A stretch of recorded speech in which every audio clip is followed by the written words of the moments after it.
All right, guys, we are back here on a nice day so far, but I think it's going to be warm here in Pennsylvania. Our next guest, another TikToker,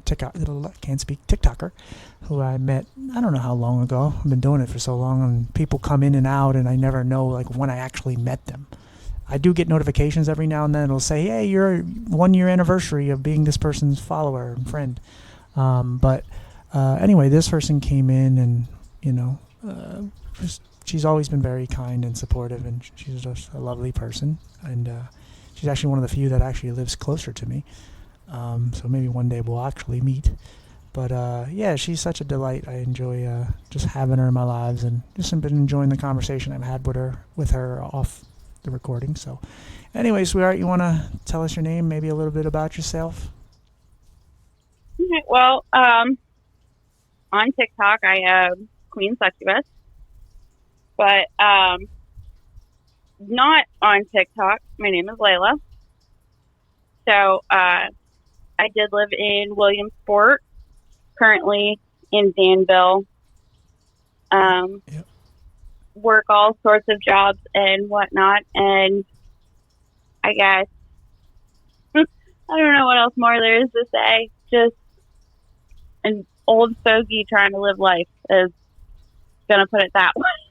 Yeah, that's okay. That's something that's missing, though, is just that old spirit of just like trying to date, right? You can't get anybody to talk to you on the phone, and everyone's just boring. I matched with somebody the other day on a dating site, and within like 5 back and forth messages, she blocked me because I was just like, do you not talk very much? Because you sending like 1-2 word answers, and I'm like, I want to talk. And just no one knows how to communicate anymore, and no one understands like how good music and everything used to be. It's just everything sucks now. And I hate to be that like grandpa, but everything just sucks. It's like, but if you have that old soul, you can learn to enjoy all the things that came before you. Yeah, I kind of it's not only about the conversation part, but I try to do what I call weeding them out. Yeah. And because I'm not a good flirty person, right. And usually they'll come right off the gate flirting, and I don't know how to take it. So I had one guy message me, and he went with the compliments right away, and compliments make me awkward. I don't know how I don't know how to take them. So he was like, well, hey there, you're really beautiful. And I just went, sir, this is a library. I don't know why. I don't know why. And another guy sent me a heart emoji, and I sent him a ball of yarn. And sometimes I'll get these people who will actually engage in a conversation with me about it. Hey, you're weird. I like you. And then I'll have other ones that are like, okay, something's wrong with it. It's broken, and that's why it's here. Yeah, for sure. Yeah. Yeah. No. So. No, I hear you. But with this person I was communicating with, I wasn't flirting or being complimentary at all. It was just pleasantries and just trying to figure the person out. We were just like, what are you doing? She's like, I'm just sitting here by the pool. And I'm like, okay. Ooh. And then she's like, what are you doing? And I gave her a little long answer of what I was doing. And anyway, and just trying to get to know her, and it wasn't going anywhere. I was trying to force it. I'm just like, And then she just unmatched, and I'm just like, whatever, man. I ain't got time for this shit. But right. But yeah, I like the old fogies though. They're fun. Oh yeah, it's so much that it's the older people just, it's better. Yeah. Sometimes. I don't know. I matched with this one dude, and we started talking, and he just randomly just started sending me pictures throughout the day of his food and stuff like that. And okay, mine's now. This is how we're communicating. I mean, I don't know. Sometimes I feel like I'm on another planet, because it really is hard to communicate with people. Because I'm pretty open about anything. I'll talk about anything, but it's like people just, I don't know, they're missing something. I think they're missing like they don't have anything emotional about them anymore. Yeah. There's nothing emotional there anymore. A lot of them. I mean, you get your people that won't talk to you because, like, they won't talk about this because it's taboo, or you get these people that are too open. Like, it's it's so weird. Like, it's a whole pool of different types of people, and you never know which ones you're coming across. Yeah, for sure. Yeah. I don't know. That's why I like those who I connect with, like you or anybody. Like I just connect with them because it's just easy. I don't know. It's very easy to get along with somebody if you're open and you care, you have empathy, and I don't know, just have an open mind. But so many are just closed off and they just like what they like, and if you don't like it, then they don't really know how to conversate with you. And for me, like I'll sit and talk to you about anything. I don't like politics, but I can talk about it. I don't like Yeah. certain things, but I'll talk about it. Like I have an opinion on things, but I don't know. That's just not how the world works anymore. I like everybody has an opinion on stuff. That's it. Like, and everybody can talk about stuff. And you have some people that are like, "Oh, well, you can't talk about that subject." And why? Yeah, why? Why not? Why? Why? Like, it's just it's difficult. Honestly, it's so difficult. Yeah, it is.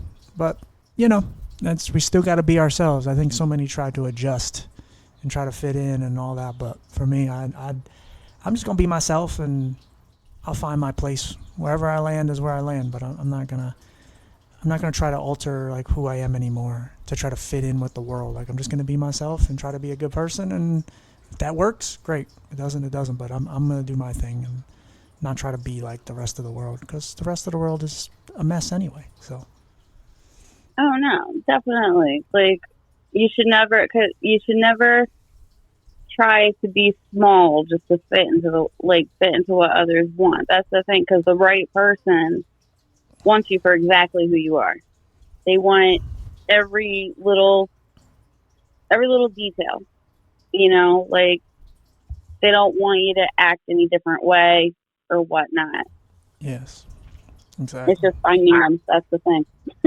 No, for sure.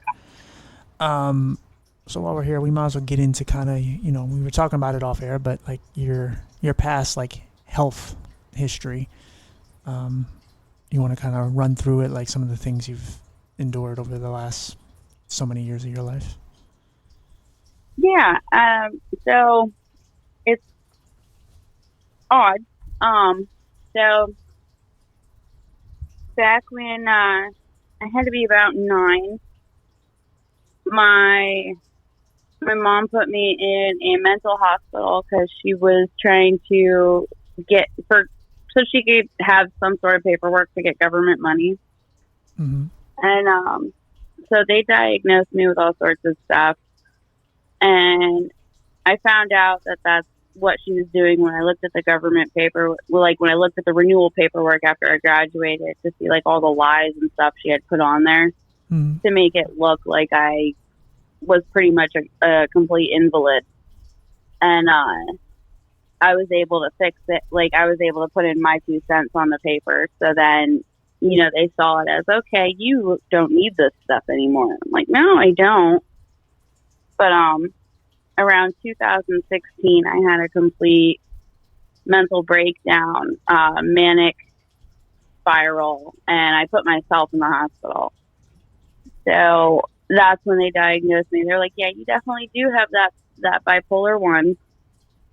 And they're like, but you gained a couple more, which I didn't know. I mean, I knew I could gain the CPTSD. I've heard of that, because of course that's a trauma thing. But borderline personality disorder, I had to learn about that, learning that was a trauma response. So throughout my life, I've had to struggle with the borderline, or not the borderline, the bipolar disorder, and trying to understand that, and trying to understand myself, and with how uh, with how crazy bipolar can get, because it can go from one extreme to another. It's not very subtle in trying to contain that. And then when I was without medication up until 2016, because I was in denial, then trying to manage it afterwards and figuring out the right medication and still making sure I manage it and everything, on top of all the other diagnoses, on top of medication for chronic health, everything like that. It's been a whirlwind. It's it's exhausting, honestly. I'm sure. Yeah. I mean, I have never dealt with bipolar disorder. I've dated a girl who had one, and it was exhausting just on the other end of it. But Okay, yeah. I mean, I've had the ups and downs with my mental health, and it's not bipolar, but it feels like it sometimes. It's just the emotional battles that you go through, and you're just trying to be happy, and you have these little spurts of happiness where you're like, ooh, all right, I feel good, and then whatever, 5 minutes later, you're like, fuck life, this sucks. I don't want to do this anymore. And if it wasn't for the meds, I wouldn't be where I'm at now, because I stopped taking them, and then I just spiraled down badly, and it was hard to get myself out of that. And I tried so many different kinds of meds too, and none of them were doing anything. right. And it's that, like, I saw, because my nieces, they struggle with like depression and anxiety type stuff. And my one niece, her biggest thing is, well, I don't want to be a guinea pig. And I'm like, that is what medication is, because everybody's body works differently. They have to find the exact right order for your body. And it's like, I hate to say it, kid, but you are a guinea pig. Everybody is a guinea pig. Yep. For every type of medication, they have to figure out what works for you. And then she would do the whole, I stopped taking my meds, and I'd be like, why? She goes, because I was feeling better. I was like, that's not how that medication works. And she's like, I don't want to be on meds all my life. Well, that's what that medication is for. So, like, it was a whole battle, but she kept taking herself off of it because she was feeling better. And I'm like, honey, it's not pain medication. You have to keep taking it. Yeah. I mean, I get that feeling, because I didn't want to take meds either. That's why I fought it. But I realized where I was without it, and I was just like, oof, this is a really unsettling feeling. And I went months and months without it, and I couldn't take it anymore. It spiraled. And I don't know, because I remember watching you on your for a while. Like, you had me worried about you, because I was like, but I was like, it's not my place. It's not my place. But I was like, dude, I know you don't want to be on the meds, but there's stuff you can't be stubborn about. I mean, I was stubborn about it too. That's what put me in the hospital, because I was stubborn and in denial. And walking half naked across Sunbury was my lesson that something was wrong. yeah. See, for me, it wasn't necessarily, I don't want to take pills anymore. There was a small part of that, but it was more or less about the side effects, because with me and medication just don't get along. And I'm the guy who gets the side effects that are 3% of people get, or whatever. And with the antidepressants, the one recurring side effect that I would get, it would dry my eyes out badly. And I have bad eyes, so that it's like kind of a no. And then the brain fog and all of the stuff that it does with me mentally. Whereas now I'm on Lexapro. Like, now that I got the contact lens, it seems to be it's kind of balancing out the dry eye, which is good. And then the mental health, like, I'm pushing through it, but it's just the side effects that were deterring me, because every time I would try something new, it was just something, like, I tried Celexa, which is like a cousin of Lexapro, and I looked up all the side effects, and if there was 18 of them, I got 16 of them. It was just brutal. And so it was it was just, there was no really easy solution. It was just like, you're going to have to try to take the pros and the cons and weigh them out and see which cons isn't as bad as the other medication's cons, and what you can withstand. And so I just got so desperate that I just said, whatever this gives me, I'm just going to take it. Which that really sucks, because especially with your history with how medication affected you, because it was medication that caused practically like all your issues, and it's like now you have to now like your only response seems to be tiptoe around everything, because you don't know what the heck's going to happen. You don't know how your body's going to respond to anything, and you don't want anything like that to happen again. Sure. So it's like, that's got to be another, not only with the mental health struggles, it's like another headache. Yeah. Yeah. And the longer you're going through something, the harder it is to get yourself out, like to believe that you're going to get out of it. As day in and day out, it's happening, like days, weeks, months. You just start to lose that hope. And you're just like, this isn't going to change. It's not going to change. I've tried so many medications. I've done this. And then Lexapro I did before. But I didn't want to go back to it because it really made my brain foggy. But it was like, I do remember that my anxiety and depression was better. So then I just kind of said, all right, whatever. Maybe I'll find a supplement or something that can balance out the brain fog, and I'll just suck it up. But yeah, there's so much going into it. It's not just, I want to refuse meds. Like if I knew I could take a pill and it would go away, great. That's ideal. But that's not. I think we all love that. Yeah, but that's not how it is, If we could all go to the gym and just do a couple exercises and we would lose the weight, everybody'd be at the gym. But, oh my God. I would love if it worked that easy. Like, yeah. But anything that you want badly in this life is going to take a while.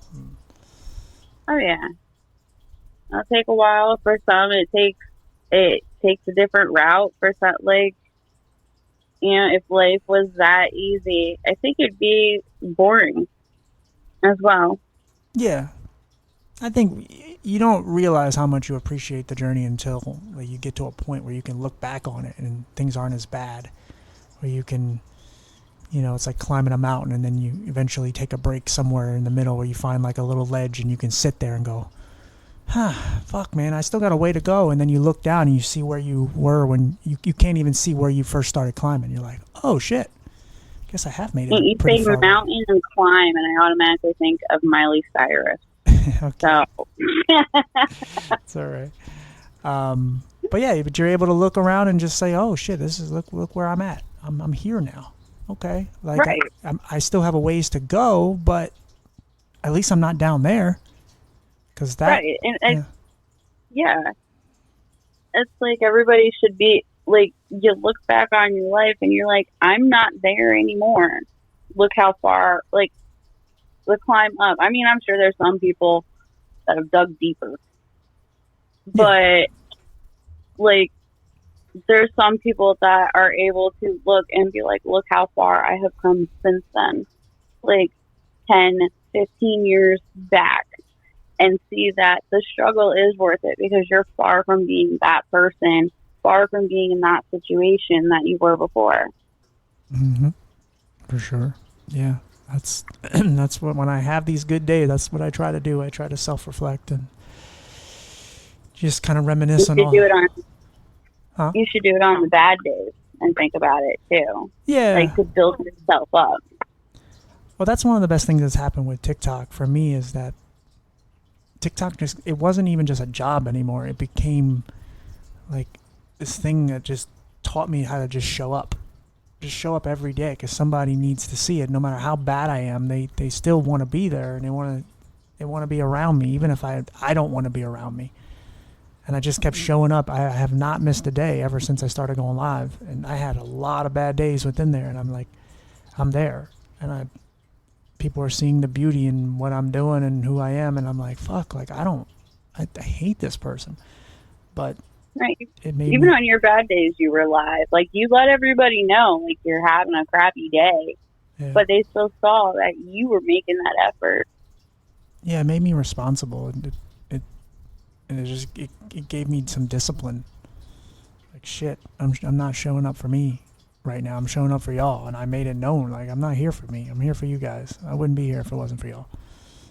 But, and then I started showing up for myself too, but it took a while because I just wanted to go to bed and cry, and you know, part of me wanted to die, you know, but it was like, the other part of me was like, no, I want to be alive. I just don't want to suffer. And so I'm just like, well, I'm going to show up anyway, no matter how bad I feel. And then when I started the contact lenses and all they did was fog up immediately, like I was seeing worse than I could without them. But I'm like, I'm doing this for a reason. And I just got to keep on doing it. Just keep on doing it. No matter how I feel, no matter how much I'm not seeing that well, you just keep on doing it. And now I'm starting to see some progress with them. So there's a reason like you they do had it. to work themselves out. They're starting to, yeah. Yeah. Yeah. Which is good. Yeah, for sure. So I'm proud of that. But it's a lot of inner dialogue, a lot of confliction with yourself, where you're battling back and forth. I can't do this. Yes, you can. No, I can't do this. Yes, you can. And every day, like, is a new reset. And that was the worst part for me, is like I would wake up and everything I told myself yesterday, now I have to tell myself that same shit over again and maybe throw a little spice on it, a little pizzazz, because it's not going to work the same way it did yesterday.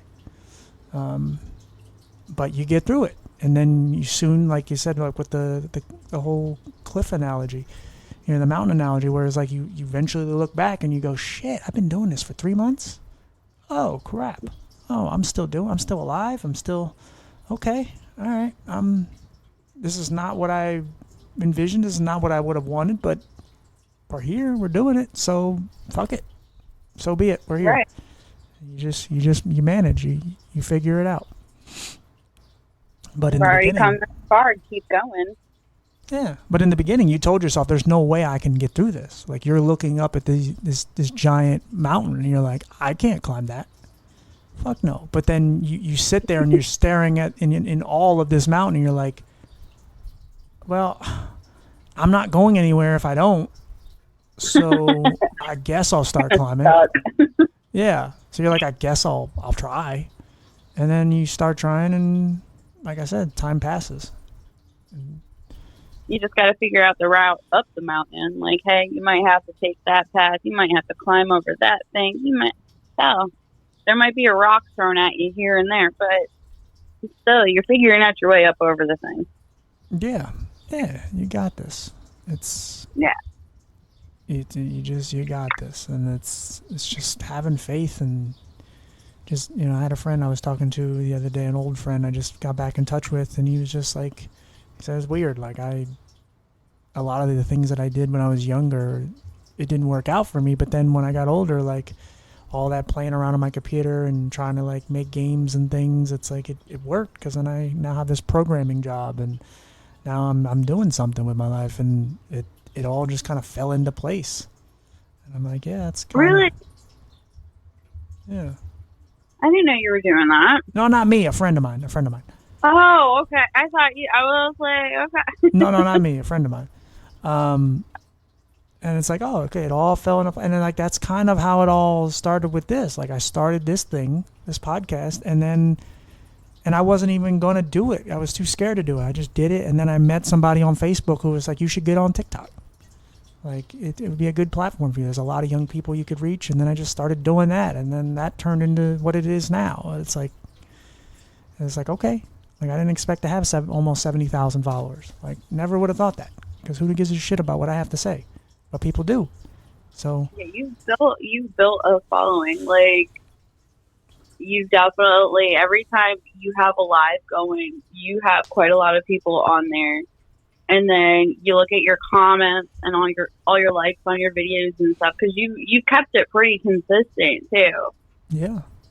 And it's just like, as you do that, like your platform, you watched it grow and everything like that. And have you noticed if there's been like a following like on your Facebook or on your podcast or anything like that?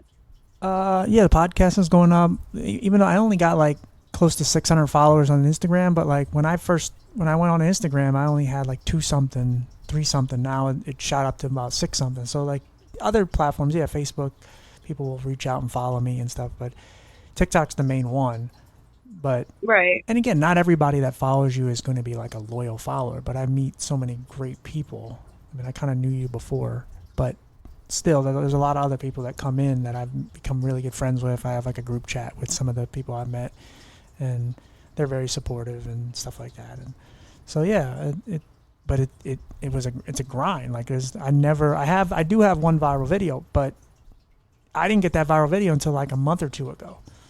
So the other, 50, 60,000 followers I got didn't come from that video. It came from just grinding and showing up every day, just being consistent. And that's what a lot of people don't want to hear is they think, they want to get lucky and they just want to have one breakout video and just make a lot of money and, have a lot of followers. They just want it easy. And it's just, I don't know, for you. Because they see other people do it. There's people that will post a video and next thing you know, the next day there's a million hits on it and everybody thinks it's that easy. And it's like, no, it's for some, it's not. It takes a ladder, not a jump. Like, yeah. But I think too, like the subject matter that you and I would focus on, mental health, chronic pain, disabilities, these things, they don't get a lot of traction unless it's like a severe case. You get a young girl who's on a breathing machine or something, somebody who's really about to die or in need of a transplant or something. They're not gonna, those will get traction, right? But like somebody just kind of pouring their heart out and just talking about their pain every day and trying to uplift and inspire people, those don't get as much traction. They do every now and then, but for the most part, they don't. Like you have to just kind of grind through it. And you just have to know that you're reaching people. You may not be hearing from them yet, but down the road, like I'll randomly, someone will pop in, like, I've been following you for the last couple of years and I love your videos. And I'm like, who the hell are you? But, that's who they are. Like they're there. They've been there. You just didn't know them. And you just got to know, like, you're helping people and that's my goal anyway, is to help people. So you can't go into something without expectations and then all of a sudden start doing it and then have expectations. Like, you just have to go into it and just let it be what it's going to be and stop comparing yourself to bigger channels and all that, or anything in life. Like, it's your journey, whether it's TikTok or something else. You got to just do your thing and not worry about your competitors, if you want to call them that. Because I don't look at bigger creators as anything more than they're just in the same universe as I'm in, whether they have a big or a small phone.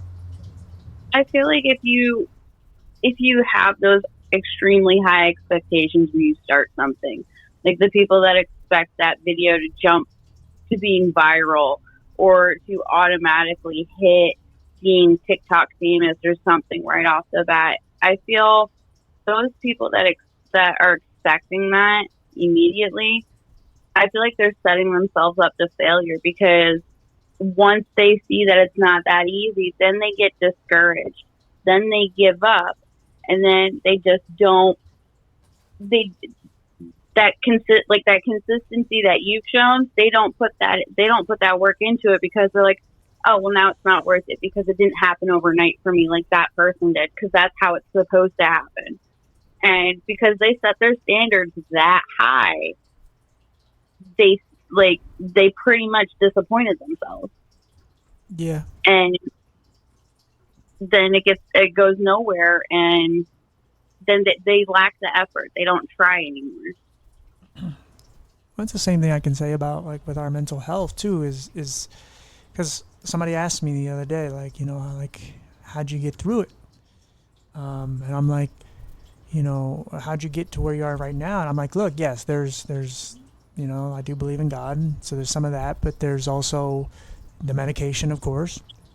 And then there's just that part of me in there that didn't want to give up, that wanted to make it, didn't want to die. And I knew I had to put in the work. I knew I had to show up every day. I had to wake up and I had to, put my contact lens in. I still had to shower. I still had to eat, even if I didn't eat as much because I lost like 15 pounds during that whole thing. And I'm like, I know I still have to eat though. I still have to do all the bare minimum. I still have to pay my rent. I still got to do stuff. And it's the hard work that goes into it. Some of it is just showing up, just getting up every day and knowing that the day is going to be hard. The day is going to be long. Like the night times were easy for me because when I go to bed, the pain ends. I'm calm, I'm relaxed. It's when I wake up and my chest is thumping and I got anxiety and I'm freaking out, and now the whole day is right ahead of me. But little by little, you start climbing through it minute by minute. You're like, all right, I got this. But you have to put in that work. Just like anything else, you got to just show up and you have to keep pushing yourself, because you'll tell yourself you can't do something. You'll tell yourself over and over and over until you actually do it. It's like a video game. Like you have to unlock these things, but until you unlock it, you won't have it. And sometimes life is a video game, buddy. yeah, Pretty much. yeah. And a lot of times you don't believe you can do something until you actually freaking do it. And yeah, and that's what we do. We just do it. And sometimes it's just basic instinct. Something takes over. And for me, yeah, there was a part of me that just I wanted to quit. I was done. I hated all of it. It was miserable. But that other part of me overpowered me and said, "No, you're going to do this." I talk about there was a moment in my life where a few years ago where I was really starting to struggle with my depression, and I wanted to kill myself for like moments, and I would remember that I had like a knife, like it was like in my headboard or whatever, and it's only there just for like if somebody knocks on my door at 3 a.m. and I'm just like, dude, get the fuck out of here or whatever. I would never brandish it, but if I had to protect myself or something, just overthinking. Anyway, I got a crowbar for that reason. Yeah. Okay. But when I would have those negative thoughts, I would think about that knife being there, and I would go, I want to pick it up and stab myself or whatever. But my body would like go into like a paralyzation, like I would paralyze myself to where I couldn't move. And it was just this overwhelming feeling of like, you're not going to do anything about it. You're going to lay here until this feeling dissipates, and you're going to be okay. You don't feel good about it right now. You're sad, you're angry, whatever. But you're not going to do this because you really don't want to do this. And then the feeling would go away, and I go, yeah, that was stupid.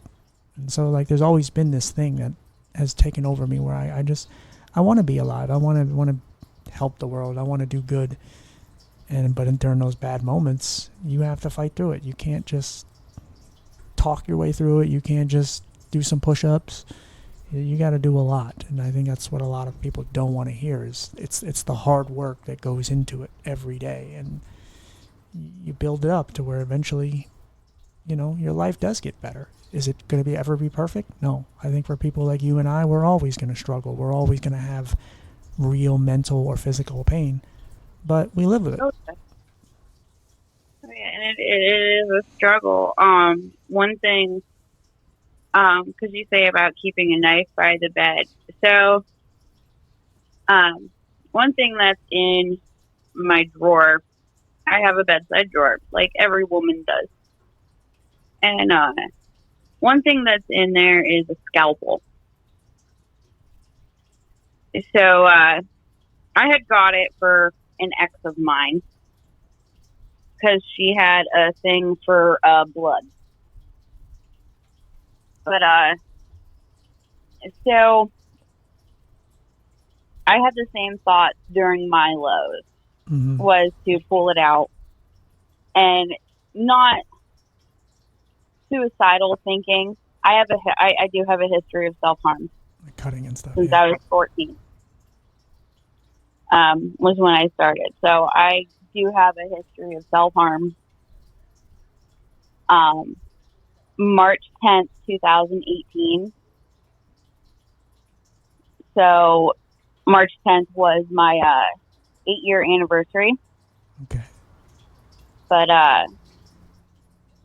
May 30th, I ended up relapsing.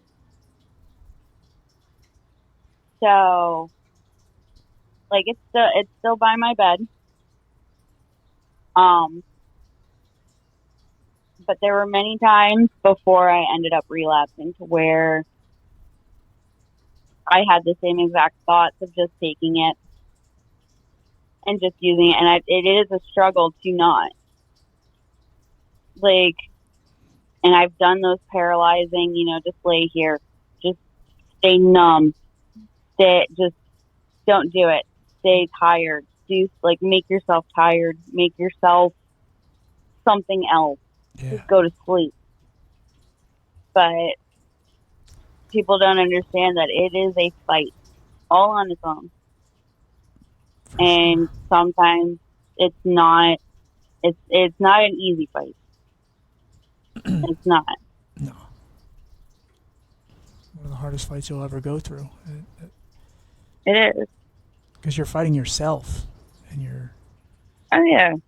yourself tends to have, especially when you're fighting those demons, like it's always like a couple steps ahead of you, and they take advantage of you when you're at your lowest moments. It's not like they just go, well, no, it's gonna be okay. They'll be like, no, it's all right. You should do this. Like, you're right. You can't handle this. And you're like, dude, what the fuck? You on my side? I guess not. And like I said, there's that other thing that takes over, and just, nope, I don't want to die. I don't care how much you're going to try to whisper in my ear and convince me that it's a good idea. I don't know why I want to live, because I don't really feel like I have anything to live for right now. Because that's another thing. When you're in a really bad headspace, it's very selfish, and you can't really see the good. You're looking through this negative lens, like your life is just in ruins. And you're like, I can't make it. I hate my small apartment. I hate my life. I hate being disabled and all these things. And then, but you can't see the beauty in any of it.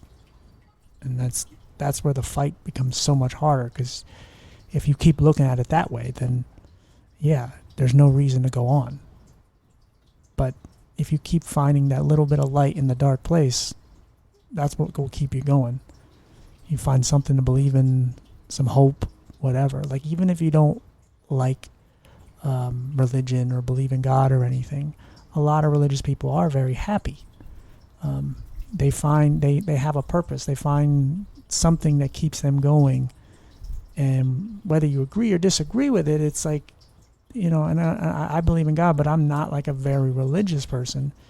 But I see some of them. I go to church on Sundays just to try to get out and try to get closer to God. But I'm like, I see why people come, and I see that thing that keeps them going every day. It's like, well, if I got God, I'll be okay. And it's like, all right, because every day when I get down, I freaking struggle. I'm always trying to point out the inconsistencies and things, and put, poke holes in things. Well, if God's real, then why is this, and why is this that? And it's like, I'm always trying to take away from my happiness. I'm always trying to look at the negative perspective, and that's why I try to spin. I wouldn't see questioning things as negative. I mean, there's always whys and what ifs. That's not exactly poking holes. That's just wanting to know. Yeah, I know. But I mean, you know how it is. Like, they say that if you either believe in God or you don't. Some people believe that. It's like, you can't be so inconsistent. But I think that's bullshit, because it's like, weirdly enough, I'm a very visual person.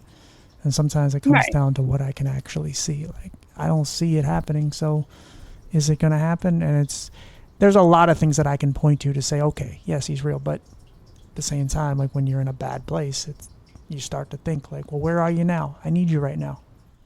Like, I'm drowning here, and can you just take away my pain? And that's not how it works. Like, when you want to just say, give me my sight back. You want to say, I don't want to have depression, anxiety anymore. But that's not usually how it works. God will heal you. Okay, He might heal me, but not heal me in the way that you think. Well, that's I think, talking for religious aspects, I think seeing, like, questioning and all that kind of stuff, and asking the whys and looking at the way things were kind of like that. I think that's what turned me away from religion all completely. Just because it was more of a, okay, why if there is a God, why would you put somebody through this? If there was a God, why would you allow this kind of stuff to happen? And it wasn't just only on my part. It was like other things out in the world. It was like, why would you allow this to happen? And then like people were like, oh, well, it's God's plan. I was like, that's kind of sick. Why would you let that come on? And then, other answers came about, and I was like, okay, that makes more sense. So, okay. So it's like, I think when I started denying religion and everything, I think that's when I felt happier. Yeah. Just because like all the rules were gone, everything was gone, and I was like, especially when I heard somebody tell me the one time, and I've seen it everywhere. It's like you have people who are religious, and they'll say, you have to be kind to people or you won't go to heaven. And then you have people who aren't religious who are just kind because it's called being a decent person. Yeah. Yeah, there's a lot of you don't rules. have to threaten them. Yeah, you don't have to threaten them with heaven or hell. They're just being kind because it's the right thing to do. Sure. And I was like, okay, that makes more sense to me. Well, for me, I feel like I just don't believe people. It's not even the God thing. I think people is what ruins it for everyone, because I don't think we fully understand what is, if there is an afterlife, and I don't think we fully understand. I think we use our human brains, and some people feel like they know 100%, which is ridiculous. Oh, yeah. But for me, my goal is to just try to be a good person and try to be the best person I can be. And if I go to heaven, great. If I die and nothing happens and it fades to black like the end of The Sopranos, fine. I can't do anything about it. So worst ending ever. But see, I like that ending now. I hated it when it happened, but I love it now because it's almost like we were taken out of the picture, like we were whacked. Like you were whacked. Their life continues to go on. You can interpret what happened, but at the end of the day, you got put in a trunk or something. Yeah, we got taken. Like we were a part of their story for 6 seasons, and they took us out of the picture. Like we are no longer eligible to see what they're seeing and what their life. Like it's like we were a fly on the wall for 6 seasons, and now they are going to live without us. But now you're dealing with the fishes. Yeah, I love that show so much. But yeah, I don't know. That threw me off. But yeah, and you said you have a lot of chronic pain too, right? Yeah, I have chronic illnesses as well. That's a struggle. I found out that like not many people know that asthma is considered a chronic illness. Yep. I didn't know that until I was fighting for my insurance. So that's under the list. One of the ones I have, and I'm probably going to pronounce it wrong, and I have pronounced it wrong for years, is let's think, hydrogentitis suppurativa, which is a auto-inflammatory disease. Okay. And what that is in the different parts of my body, like under the breast, the armpits, it can happen in the groin area, the buttock, everything. I call it my skin pretty much eats itself, but like there'll be like these blisters or these boils or stuff like that, and it can get really bad to the point of needing surgery to remove it. Things like that. Like if you look up pictures of skin tunneling, it's how bad it can get if it's untreated, and it'll give you nightmares because it's really bad and it's really painful. And before I got diagnosed with it, it was mostly under my breast, and I was getting the worst rashes. I was getting the worst smells, everything, and it was made me so self-conscious. It was disgusting. And I was like, why is this happening? And then they're like, oh, you have this. And I was like, take it away. Get rid of it. I want it. Like, how did I get this? We don't know. Well, neither do I. Take it away. I don't know how I got it. No, that's great. But there's that, and then on top of that, what's now classified as PMOS, not PCOS, since they changed the name. So I've struggled with that probably since I was 14, but they didn't diagnose me with it until I was 30. Because doctors don't like to diagnose that, and they like to pretty much gaslight everybody and tell women, oh, all your symptoms are because of your period. Oh, you're just overweight because you eat too much. Or, which I've had multiple doctors tell me that without even asking me what I eat. Sure. So, like, on top of that, and then they've also linked the PMOS with having, with affecting your moods as well, because since it's a hormonal disorder, the estrogen and all the different hormones that go along with affecting it, it also affects the brain. So on top of having the other three mental disorders, it's like, great. This is great. It's like a carnival up there. Yeah. I'm loving it. Yeah, you got a whole lot. Can I go home now? Yeah. Yeah. It's crazy what's going on in our bodies and how quickly things can change. Just. Oh yeah, and there's an article I saw the one time saying, before when it was still called PCOS, and they were linking, they were showing statistics that people that were diagnosed with it had traumatic past.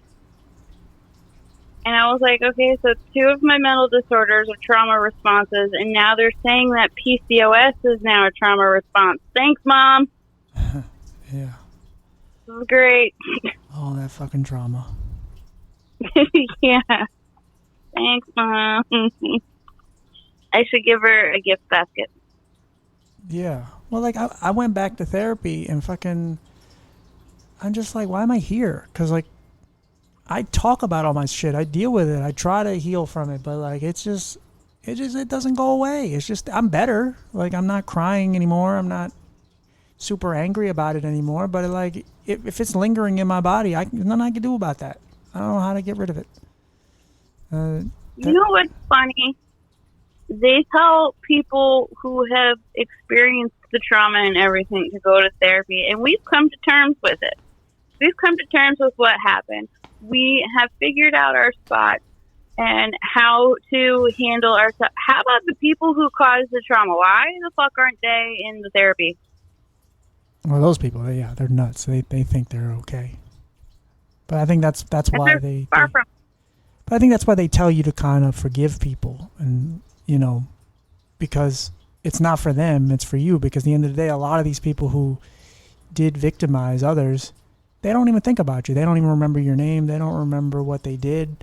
They don't give a shit. They live, and they don't. You're not anywhere near, in the forefront of their brain. They're just living their best life. And for you, you're carrying all this weight for all these years, and it matters a great deal to you. But to them, it doesn't matter. But we're the ones that need to heal. We're the ones that need to fix it.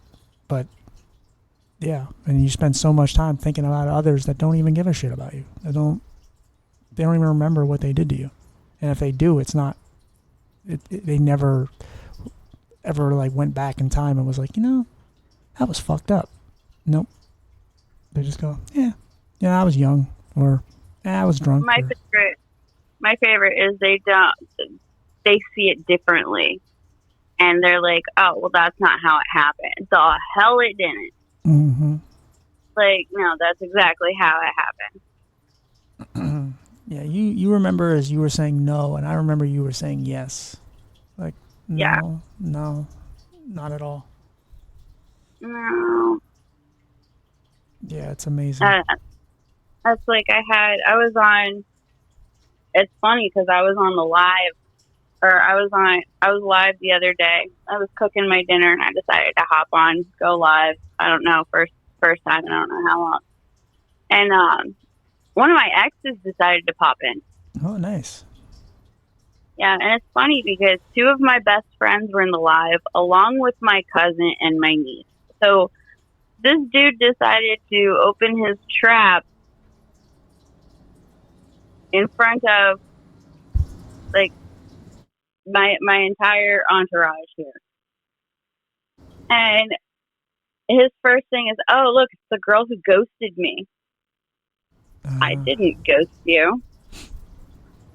And so everybody was like, "Wait, what happened?" And I was like, "I didn't." It's like I didn't ghost you. You are a fucking nutter, and I saw all your red flags, and I took off while you were sleeping. hmm. And so my cousin is in the comment section, and all like my family and everything. My cousin's like, "Okay, wait, I need a story time." So went on about it, about all the shit this guy did, and everybody's like, "What the hell's wrong with this guy?" There was this guy Brian, who I don't even know who was in there, and he couldn't let go that this dude had 6 cats. That was his big red flag, was that this guy had 6 cats. Okay. He'd come in out of nowhere, at, like just go and just comment, "The dude had 6 cats," and we couldn't stop laughing. Okay. But I went back and I looked at the conversations that we had from back then, because he texted me on Messenger, or he reacted to one of uh, the messages on Messenger. So then it popped up on my notifications, and I looked back and I reread the message that he sent about how he saw the night go, and I was like, that isn't at all how the night went at all. And when I was telling everybody in the live like what he said, and they're like, "That's gaslighting if I ever fucking heard it." And I was like, "Yeah." And I was like, so when I'm seeing all this, and like the dude scared the shit out of me enough that I felt I needed to play possum on his couch, I'm sorry, I'm running. I'm making, like, I'm running out your door. Like, and it's like, why aren't you the one in therapy? Why am I the one that has to go to therapy? Yeah, they're the ones that need it more. I see red flags and I run. You are the red flag. Why aren't you there? Why aren't you talking to a therapist? Yeah. Well, at least you saw the red flags. There's so many that just avoid them or ignore them. He tried to make me look out to be the bad guy, because he was like, "Well, we can try this again, but I don't know if I can trust you, because I woke up and I didn't know if my cats were missing, and I didn't know if my stuff was missing." It was like, "Well, obviously your 6 cats were still there and all your stuff was still there. I took what was mine. So what trust did I break?" Yeah. Like, obviously there's no trust broken because everything was still there. Uh-huh. So. Can't steal the 6 cats. Yeah, and now my cat, what? My cat is stuck in my purse. See? Wonderful. Yeah. I don't know where Bullet is. He's around here somewhere. I don't know. Mine's a menace, and he is an attention whore. So if I'm not paying attention to him, he's like, "Hey, I'm going to go do this, so then you come see me." Yep. Knock some stuff Yeah, off I'm the talking table. about you, fat boy. I'll knock some stuff off the table and just make you pay attention to me. He does it all the time. Mm-hmm. I'll be on live and he'll scream his little head off. Sandor is a mama's boy. Oh, it's cute. He's a meat. One thing that you brought up the other day, which I'm proud of you, you created your own book. Yeah. I wrote a fiction book. It is a suspense not murder, suspense mystery type book. Um, I finally got it put together. Um, got the edits put together, everything like that. So, been working I was writing it, took a break from it because I at the time I was still in school, and I was like, I kind of got to put it aside, work on school. But got it written. My friend Anne helped me with the edits. She's actually a chaplain at Geisinger, Okay. and when I was working at Geisinger, I printed her out a copy. Well, I didn't print her out a copy. I emailed it to her, and she did her notes and then emailed it back to me. But she's a published author as well. Okay. So getting her perspective on it meant a lot to me because of her going through this as well. She has her own work. She did a book of poetry about her trip to Antarctica. And on the back, she actually has a picture of herself jumping into the water in Antarctica. So she's a phenomenal woman. So any little bit of opinion to come from her, I was like, yes, I need all of your opinions. I need any word that comes out of your mouth. So I did, I had 3 copies going, one of my edit, one of her edit, and then a final edit. And then I finally got it together, and then now it's in the finding the publishing route stage. I don't know if you know who Tim Miller is. Name sounds familiar. He's up in Lycoming County. He's an author as well. I have to get back in touch with him because he was letting me know, he was answering some questions I had about publishing. He's a barber, and he's been helping that Cody Fuller kid, the one who's been cleaning up Lycoming County. Oh, yeah. Yeah. So he's been answering some questions I had. And then I've had people message me on TikTok with the video, because since you shared the video and then I posted it on my story, I've had a couple of people who have, I'm pretty sure they have their own pages on Fiverr that have come towards me asking if they can work with me, and then they have their their videos and stuff showcasing their work and everything. I spoke with one publishing company. I'm a little iffy on it because there was too many red flags with what the guy said. So I was like, okay, you sound like you're marketing and you don't know what you're marketing. Right. That's a red flag for me. So, but yeah, right now it's just in the trying to find a publishing route stage. Yeah. I mean, sounds like you're making some headway though. Yeah, I wasn't expecting, there's a bunch of publishers that keep liking the video right now, and they have their advertising on their TikTok. So it's that's how I know they're publishers and stuff. And they're sending me their Fiverr information so I can see their pricing and see what they offer and stuff like that. Nice. Okay. That's good, man. Yeah. I like it. What was the inspiration for the book? Well, before I did it, I thought I was going to do the autobiography thing, but something about meeting Anne made me get back into writing. I had always done poetry and short stories before, but I don't know, something after talking to Anne, she's something about her just inspires people to begin with. Everybody that talks to her, there's something about her where she is just she has this spark that she just sparks within people.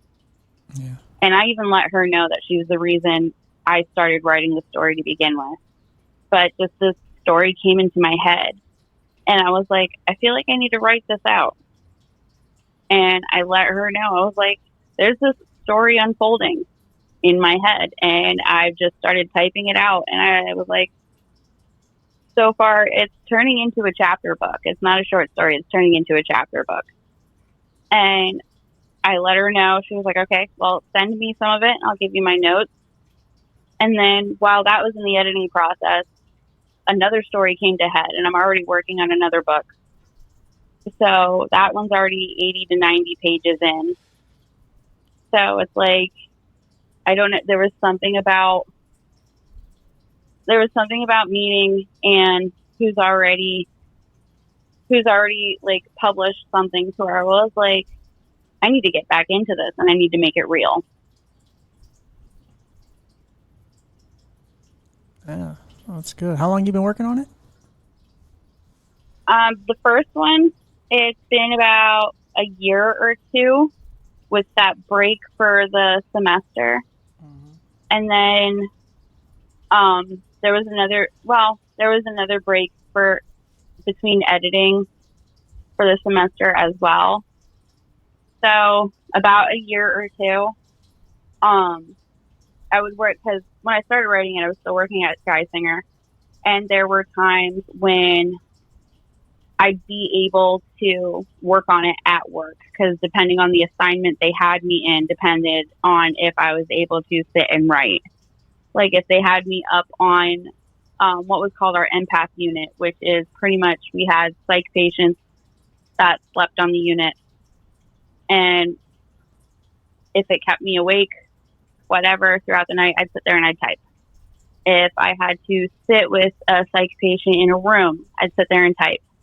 If I was on the desk, I'd sit there, if I was in an assignment where I could not have to run my ass off, I'd sit and type. If I was home, I'd sit and type. Like, my job now is home health, and that's how I finished the editing, because I did some overnight shifts, and I took the 3 copies, and while my client was sleeping, I sprawled them across their coffee table, and I sat there with my highlighter, my Post-it notes, and my pen. And her husband thought I was doing homework, and he's like, so I need to quiz you, right? And I'm like, no, you don't need to quiz me. Like, what? Like, he was like, so if I take that, you'll know. I'm like, no, I'm not going to know. What? I kept telling him, I'm like, Bill, I'm not doing homework. But, yeah, it's so about, like, I want to say a year or two just to get it to this final point where I think I'm happy with it. Good. That's awesome. Well, I'm happy for you. Where can you get the book? Well, right now, it is, like, first I have to get it to the published. I have to find the publisher. First I have to do that, the marketing. There is the people I've been talking with. The one person I spoke with, they were telling me, because since I'm a first-time author, I'm considered an indie writer. Right. Because I'm not well known. I'm not Stephen King, to where it's like I throw out a book and everybody knows. I'm a first-time author. They said that to format it, to put it through KDP, and to put it on Amazon, and to have a marketing team. And I guess Amazon, you'd be able to do it electronically and physical copies. Okay. But I guess it all depends on what publisher I go through. The one I spoke with that had the red flags was talking about Barnes and Noble and everything like that. But then the red flags popped up, and I was like, I love Barnes and Noble, but I'm not risking it for that biscuit, buddy. Like, yeah. I'm not. I don't know what I'm putting, what hands I'm putting this into, because you're saying a lot of no-nos. Like, so right now it's not available just yet. So it is trying to find what is trying to find who's making it available, like which route to go towards to put it out there, and also saving up the money to put it out there. Sure. So all that kind of fun stuff. And that's, yeah, a lot of times that stuff comes to you. Like, I always get asked, like, where did the name of the podcast come from, or where did this and that. And a lot of it just kind of, it just works itself out. You just kind of just go with things, and you just got to trust your instincts, trust your gut. Oh, yeah. Yeah, it's like I was telling the one girl I was talking to who does the whole publishing thing, she was like, well, why aren't you going with that company? And I said, well, he asked me about the second book. He didn't ask any details or anything like that. He just asked me how far along I was in it. He didn't and I told him how I was worried about the second book because of what's in the second book. And I was like, I'm worried nobody's going to want it because a lot of people I've read the first paragraph to, and they've already told me they're not going to be able to read it. Okay. And I didn't tell him what's in it or anything. And he goes, oh, no, I'd be able to sell your second book. You send it to me. And it's like, that's a red flag because you have no idea what's in it. So how are you so sure you can sell it? Yeah, for sure. Like, that's like telling me, you know, that, like, I'll tell you, hey, I'm going to send you something. And you tell me, yeah, I could sell that to anybody. Next thing you know, you're getting mailed a pile of dog shit. Yeah. If you're going to be out there marketing it.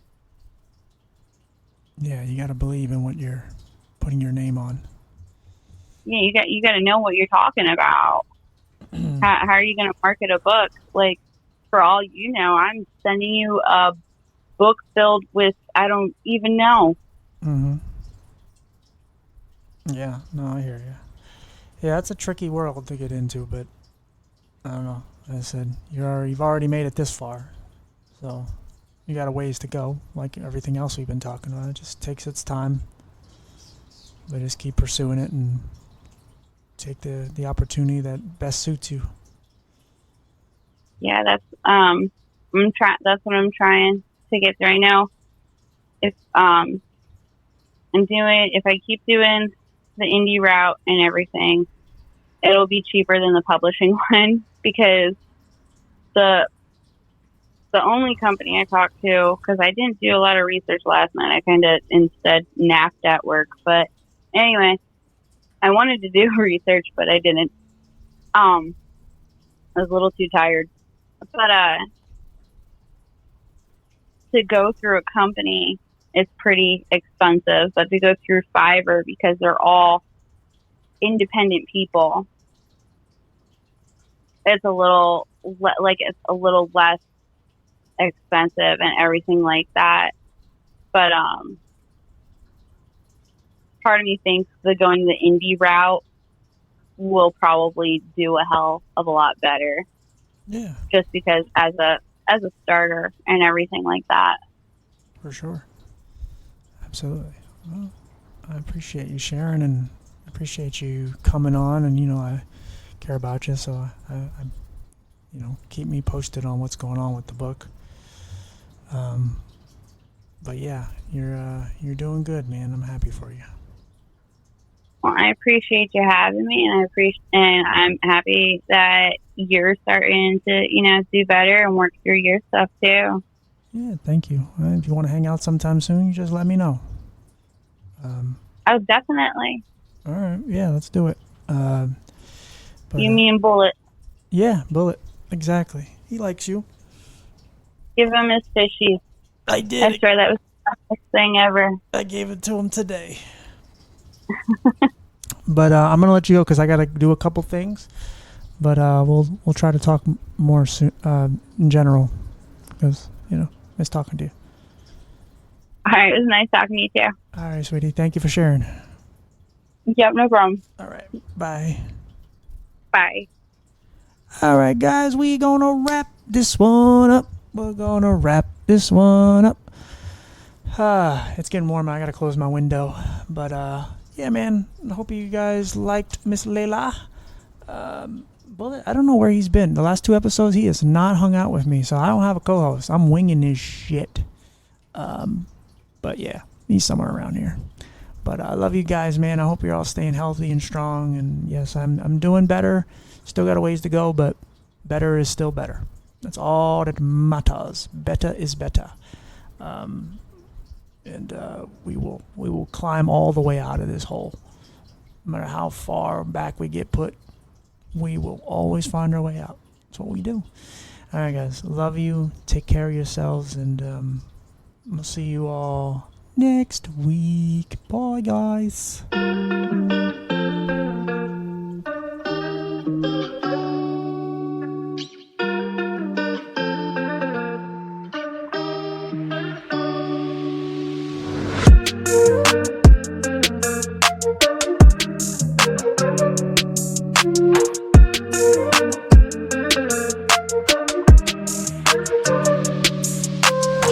Hooty hoo.